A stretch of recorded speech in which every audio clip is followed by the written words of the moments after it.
31 जुलाई 2025 को दिल्ली की सड़कों पर जो तस्वीरें दिखाई पड़ी उसने देश की आत्मा को झकझोर के रख दिया, क्योंकि वो शिक्षक जो लाखों बच्चों को अंधेरे से निकालकर सफलता की रोशनी तक पहुंचाते थे, वो अपने बच्चों के हक की लड़ाई के लिए सड़कों पर उतरे तो लाठियां मिली, हिरासत मिली और पुलिस की बदजुबानी सुनने को मिली। तमाम teacher, Neetu ma'am, Sanjeev sir, अभिनय शर्मा, उनकी जो तस्वीरें आई वो परेशान करने वाली थी।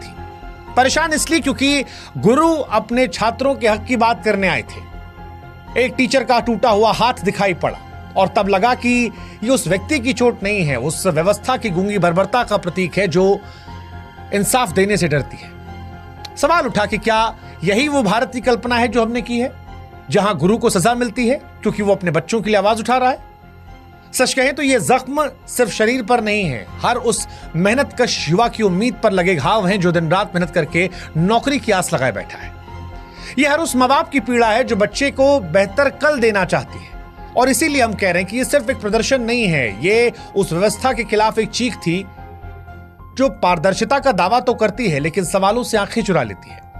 जब गुरु और शिष्य दोनों सड़कों पर हों और उनके हिस्से में लाठी आए तो साहब सिर्फ सवाल परीक्षा का नहीं रहता है, फिर सवाल पूरे सिस्टम से उठता है कि कैसा देश है, कैसा लोकतांत्रिक देश है जहां पर न्याय मांगना गुनाह है।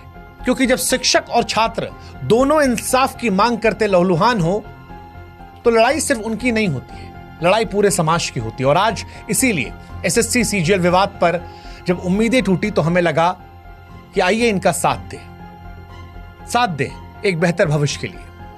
एसएससी सीजीएल का विवाद क्या है वो आपको समझाते हैं। दरअसल एसएससी यानी स्टाफ सिलेक्शन कमीशन की सीजीएल परीक्षा हर साल करोड़ों युवाओं के लिए सरकारी नौकरी की उम्मीद लेकर आती है। करीब 3 करोड़ से ज्यादा अभ्यर्थी इस परीक्षा में हिस्सा लेते हैं। अपने और अपने परिवार के बेहतर भविष्य की कल्पना लिए दिन रात वो मेहनत करते हैं। लेकिन हाल के वर्षों में ये परीक्षा नौकरियों का जरिया कम, विवादों केंद्र ज्यादा बनी है। 2024 की टायर 1 रिजल्ट ने इस पर शक की सुई और तेज की। अचानक ऊंचा कट ऑफ और कुछ खास परीक्षा केंद्रों में लगातार चयन और रोल नंबरों का पैटर्न साफ साफ इशारा कर रहा था कि कुछ तो गड़बड़ है।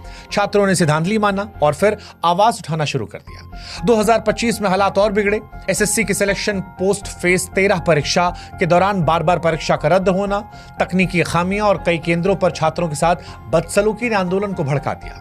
हजारों अभ्यर्थियों और शिक्षक दिल्ली चलो आंदोलन के तहत दिल्ली के जंतर मंतर और कई और इलाकों पर प्रदर्शन करने पहुंचे, न्याय की मांग कर रहे थे। लेकिन इस न्याय की मांग के बीच में इन्हें लाठियां, गिरफ्तारी और इनके गुरुओं की पिटाई को देखना पड़ा। जो शिक्षक अपने छात्रों को देश के निर्माण की राह दिखा रहे थे आज लहूलुहान थे। जो शिक्षक जो किसी समाज की नींव